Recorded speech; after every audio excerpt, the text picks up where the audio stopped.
Namaste. Plasticity. When mother was asked what are the things needed for the new creation, most important qualities. So people may have expected the ability to concentrate for many hours, the ability to meditate, the ability to hold your breath. Nothing, none of these she mentioned.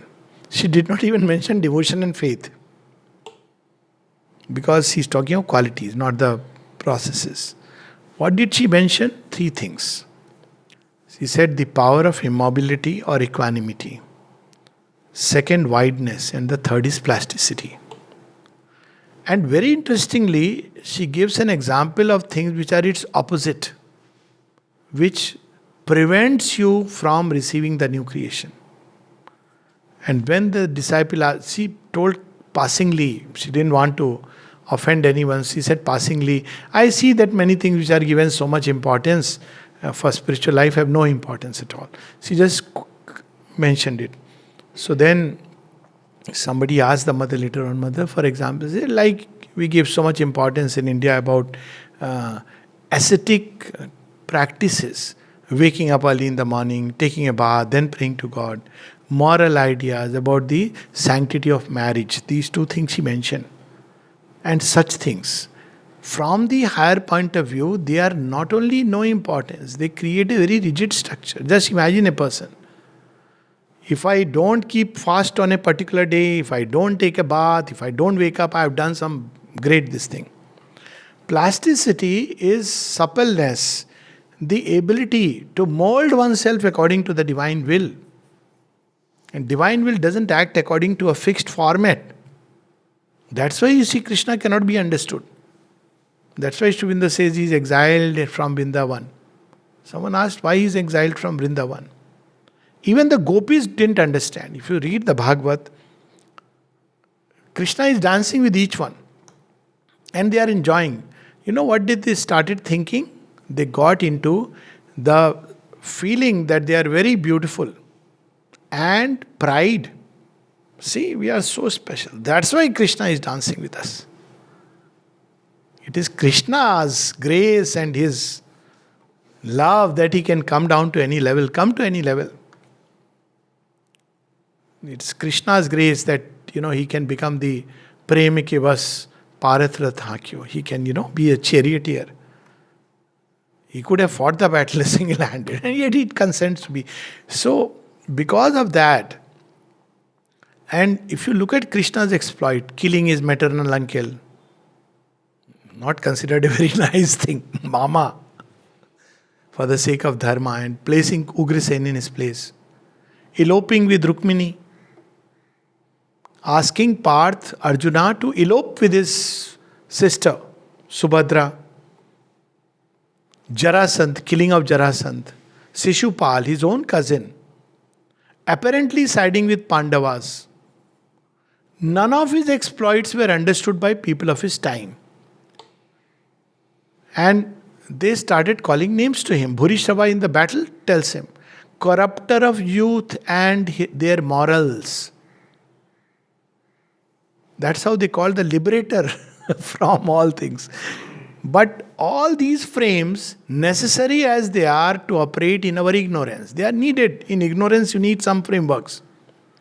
But they are not the last word of divine action. Divine doesn't act according to these frames. If it did, then there would be no death, no evil, no suffering. Yet he uses all these for the growth of, for the great purpose for which this creation is made. There would be no destruction at all, but divine destroys when he has to destroy. Kali doesn't, you can't say, Kali Mata, I am a good human being. She laughs, she says, I have the command. That's it.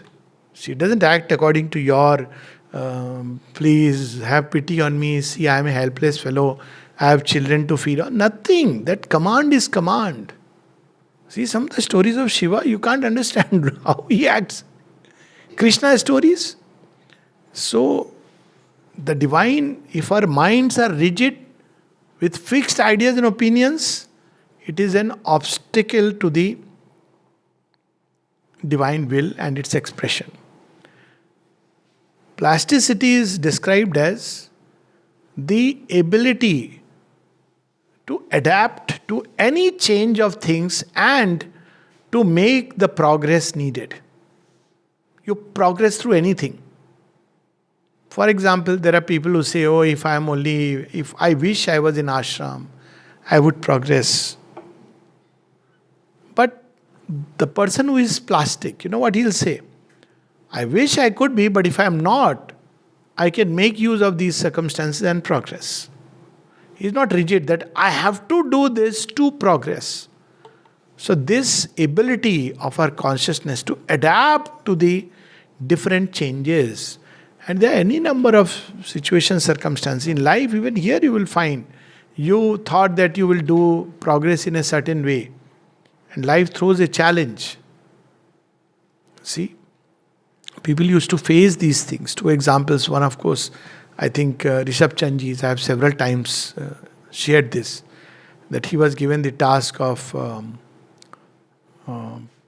killing khatmal, bugs in the cot. He's a Jain. And he writes to Sri Aurobindo, Mother has given me this work, probably she doesn't know that I am a Jain. And Sri Aurobindo replied, whatever work Mother has given you is meant for your progress. So that limits broke.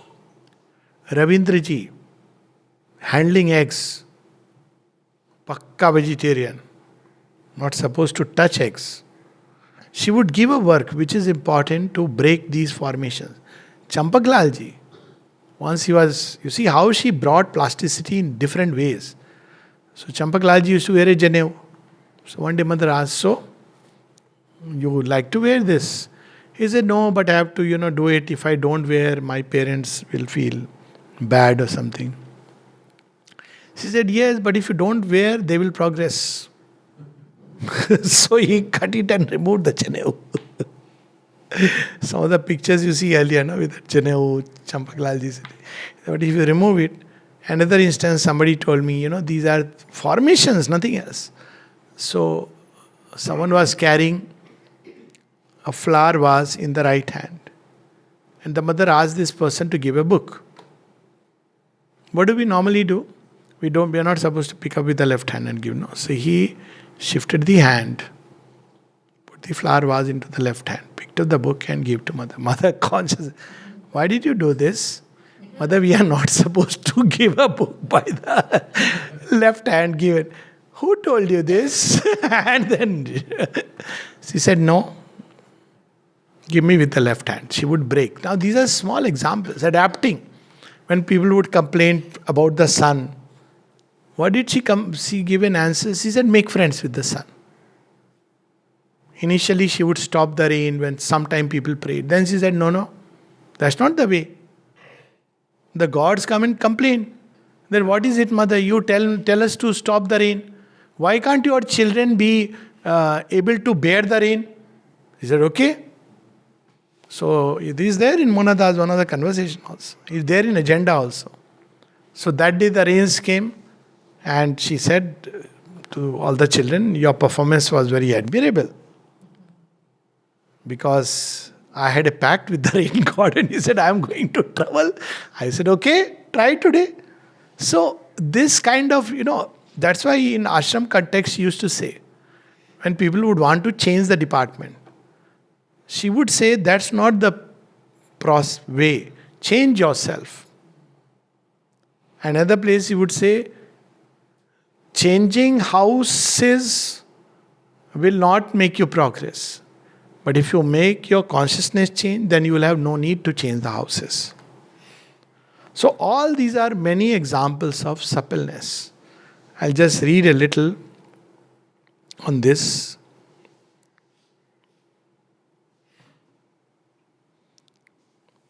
And this is necessary. The mother has one place spoken of 3 types of examinations that are conducted upon us. And she says they don't come and say, okay, you are practicing integral yoga, today is going to be your examination, or tomorrow. She says, no, they happen through the small events of life. And then she says, the big events, it is easy. You are prepared today the boss is going to shout at me, you're all prepared. But the small trivial events, through that they come. And then she says there are three types of examinations set by the forces of nature, those set by spiritual and divine forces, and those set by hostile forces. These last are the most deceptive in their appearance. And to avoid being caught unawares and unprepared requires a state of constant watchfulness, which means to make progress any which way. Vigilance has been defined as ability to make progress through anything. Sincerity and humility. The most commonplace circumstances, the events of everyday life, the most apparently insignificant people and things, all belong to one or other of these three kinds of examiners. And there she says, endurance and plasticity, cheerfulness and fearlessness are the qualities specially needed for the examinations of physical nature. So we know Nishikanto, the great poet. So he had every possible disease in the body, and Shubhendra had told him, your body is not ready. If you come to this yoga, you will have a lot of problems because of the pressure of the transforming force. But if you are outside, you will become a world-renowned Kavi. So he says, anyways, if I am with Mahakali, why should I be worried? And he was like that. So once somebody in front of him was complaining about the knee pain. Nishikanto laughs and says, see, he's complaining of knee pain. My whole body is an experiment of nature. Every possible illness. So he said, he could endure, bear, even when he had a paralysis, stroke. People asked, what do you want? He said, take me to mother, let her feet be on. Totally fearless. It's not the way to do it, but if you are in that state, whole night once he is eating pot of rasgulla and writing poetry. Somebody complained, mother called him. Nishikanto, now this is not example of suppleness, but fearlessness, which is needed for integral yoga. What? You were eating rasgullas whole night? Yes, mother. Why? Don't you know it is harmful? Yes, mother. Why are you eating? Mother, you want a child of Mahakali to be afraid? Okay, go. At the end of the story, okay, go. Now, she would respond to the state. So it's not to be done. Like he was like that, so he could do it. So endurance is required. Endurance, fearlessness, suppleness. Suppleness, plasticity. Why? Because people get so much worked up. Oh, it is hot. Oh, it is hot. Forget about, oh, it is so cold. Oh, it is raining so much. Cyclonic weather. It's okay. Endure. Be plastic. Adapt yourself. Cheerfulness. To always be cheerful regardless of Amrita having heart attack. Somebody goes and asks him, very serious and solemn, what, Amrit? Have you ever heard you have got a heart attack? What is the problem? No, my sweetheart is giving me some trouble. That's how one should be cheerful. It's the salt of sadhana.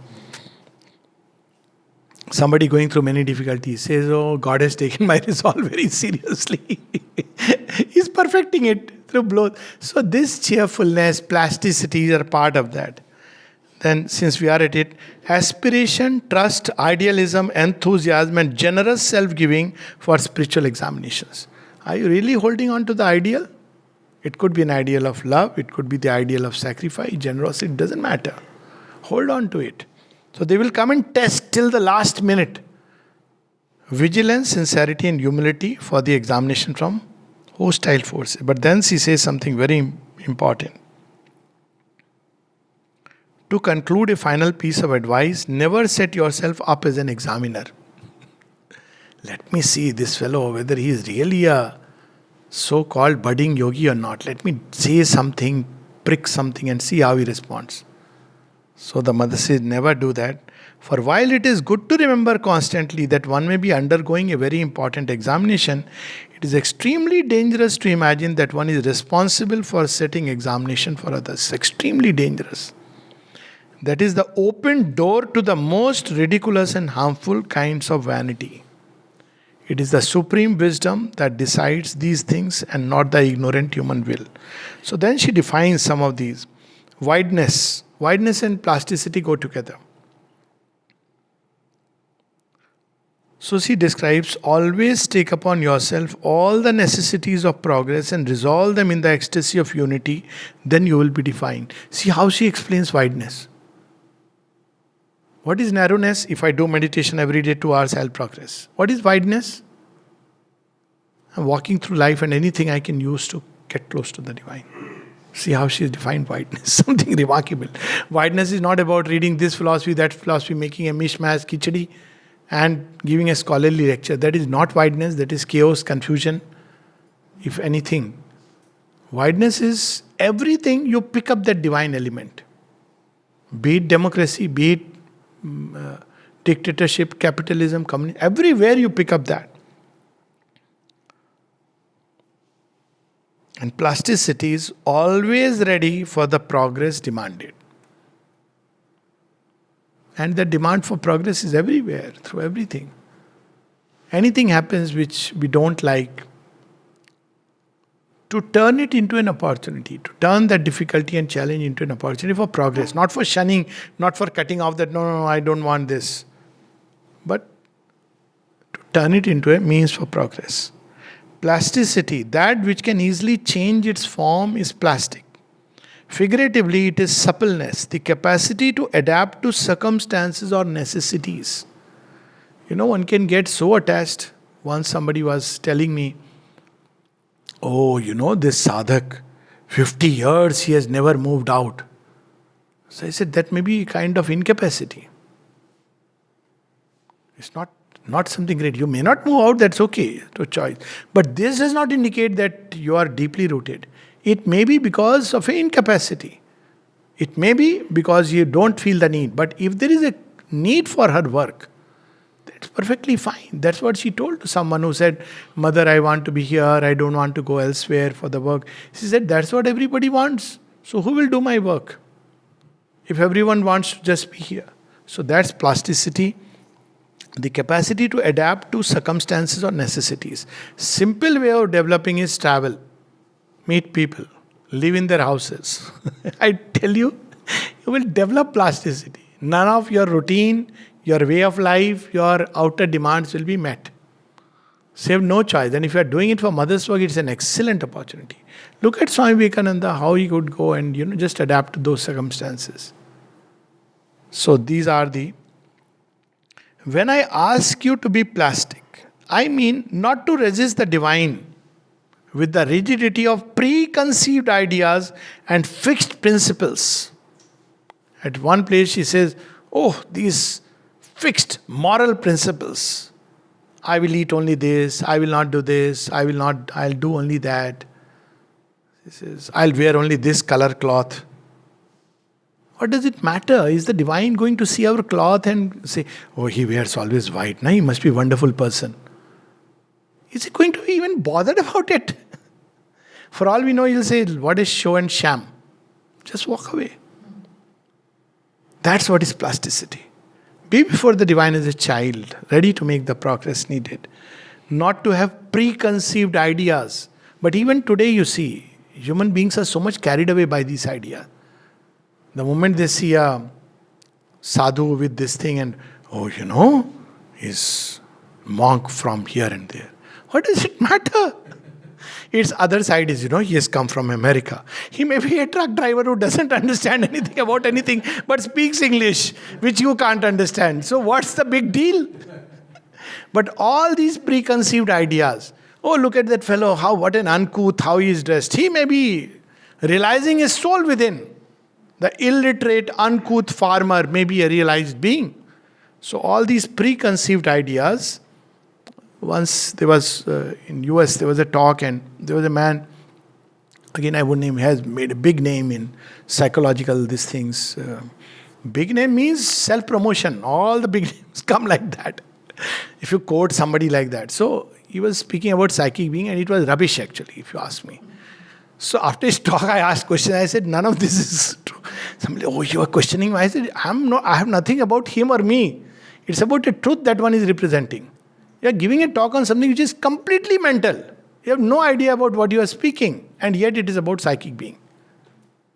People are like that. What can you do? So, but, this kind of preconceived ideas. So because somebody is all these about yoga, you can't ever understand. That's why Krishna is exiled from Vrindavan. Yet he dwells in the heart of creatures. Yogeshwar, the author of the one who gave this wonderful Gita to mankind.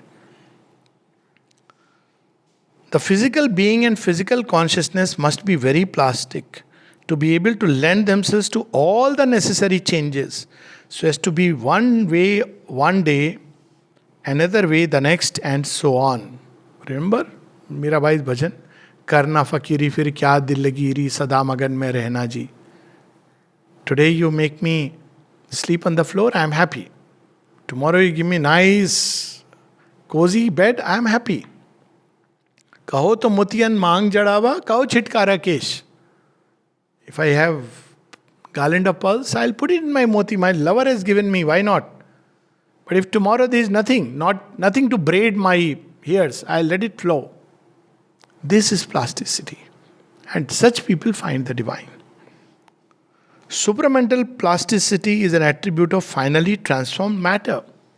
The supramental body which has to be brought into being here has four main attributes: lightness, adaptability, plasticity, and luminosity. See, so important, even at the physical level.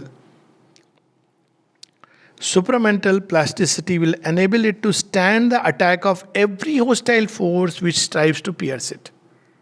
Why? Because preconceived idea, oh, corona is coming, I am going to die. You have plasticity, oh, this is what has happened, doesn't matter, I have time to call the mother, during that isolation period. Two ways people responded, oh my God. Others say, oh my God. One was with fear. Another was with love. I have got a time. I wanted this quality time with the divine. So you see, that's plasticity. It will present no dull resistance to the attack, but will be, on the contrary, so pliant as to nullify the force by giving way to it to pass off. It's not resisting, oh, I'll fight. No, it will pass off. It won't touch you.